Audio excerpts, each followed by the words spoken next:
Hello and welcome to another helping of Mr H's Hot Pot. Today you join us back in Yorkshire. We're in God's country and it's a lovely day, as you can see.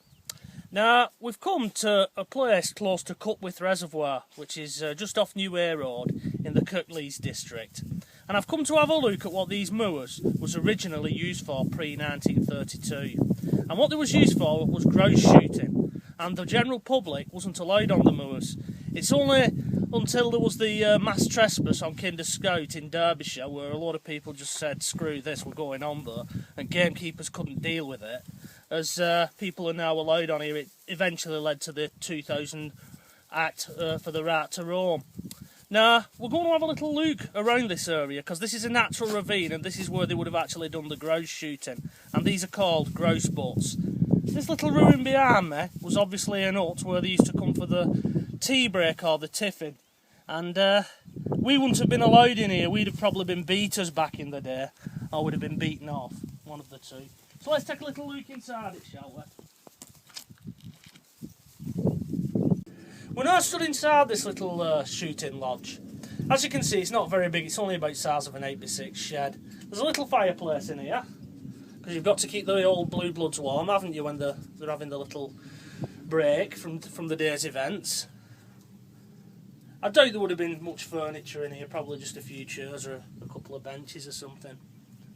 Obviously it lost its roof a long time ago, this. I don't think this area is used for grouse shooting anymore. It's probably more than likely be clay pigeon shooting. We'll go and have a look at one of the butts in a minute, and as you'll see they're still numbered up, which probably gives an indication that they're still in use.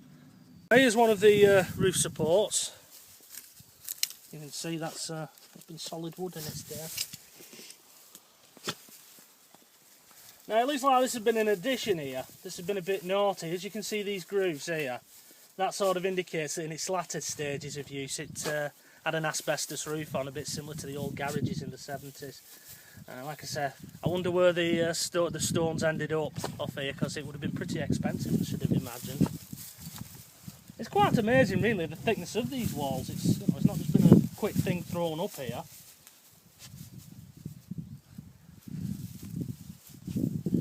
And just inside here, you can see where you can see marks in there that would have held the sash windows in at the time. They would definitely have had money, because them walls have been plastered. You can just see the remains of it there. It's all sort of fell off with weather and that.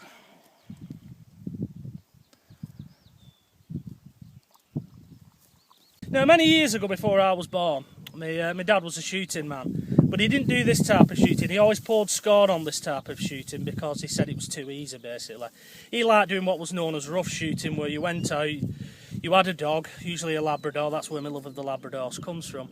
And you know, obviously what you would do, you would go shooting on beaches and that, and you would go and retrieve the game yourself. So he poured scorn on this type of shooting. He always said it was for blue bloods type of thing. I'm now stood in one of the original grouse butts. As you can see, they're sort of a little semicircle built out of stone. They are still numbered, so that gives an indication that they are still being used, as I say, probably for clay pigeon shooting. But back in the day, you would have had the shooter, which would have been, you know, Lord Bagshaw. You would have had his man at the back, his valet, who dealt with his guns and that, because if you've got money, you don't load your own guns. He would shoot, not at his dog, but he would shoot. He would give his guns back to his man, who would reload them. Meanwhile, it would be a drink out of the old hip flask, because you've got to keep yourself warm. It gets chilly on the moors. Pick your gun up, fire again. Give him the gun back and repeat. It was basically like that. You've also got these sort of gun butts on both sides of this little ravine. As I said, there's about 20 odd of these, so the lord of the manor must have had some money. Now, just to make it a little bit easier, because it is hard what I've just explained to you, you would have had beaters beating the grouse towards this area, and same over the other side, and they would have sort of come over this ravine. And then I suppose you would have had dogs that would have gone and brought the thing back. Then we would have been and got a big photograph of us with all our shoots and our guns. Haven't we had a jolly good day, old boy? Anyway, we'll get out of this little ravine now and we'll take a little look at these grouse butts from up above. Sounds a bit rude, that, doesn't it? Come on, let's go.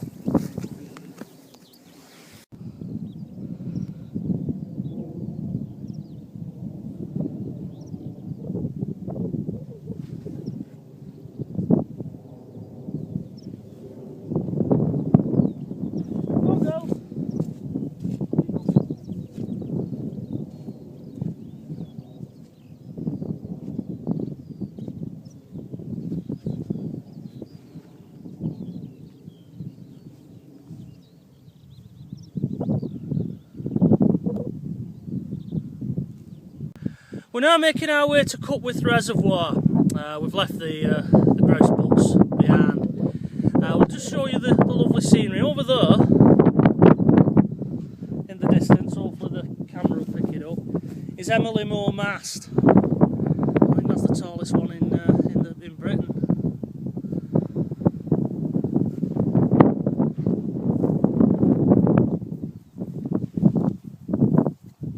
Quite windswept up here today. I do apologise for the wind on the camera, but you come on the moors and that's what you get. Now over here is Pewle Hill, or I think it's Pewle Hill, and that little square there, again I don't know if the camera will pick it up, I think is one of the chimneys down into the Marsden tunnels. Anyway, we'll push on because there's somebody creeping up behind us here on this path. So off we go.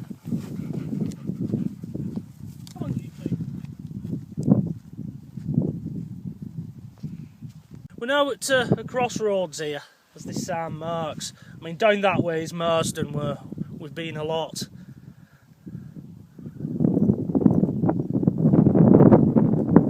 Now, one of the things that you find that there's a lot of out on the moors when you're out and about is little memorials to people, such as this stone bench. Now, this has been put here by the West Yorkshire Countryside Ranger Service, and it's dedicated to a Rodney Roberts. He was obviously very prominent within the Ranger Service. And it's nice to see, really, and not only do they make good little rest stops, because it's a fantastic view from this spot, it also memorialises someone. I wonder if someone will come up here one day and put a memorial up to Mr H's Hot Pot and the girls. You never know, do you? Anyway, we'll push on to Cupwith Reservoir now.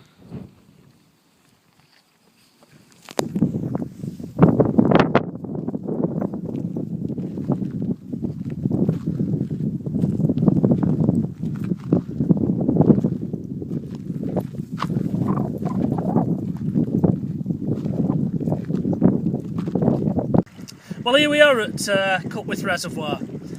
It's not used now as an actual catchment reservoir, it's just here as a leisure lake.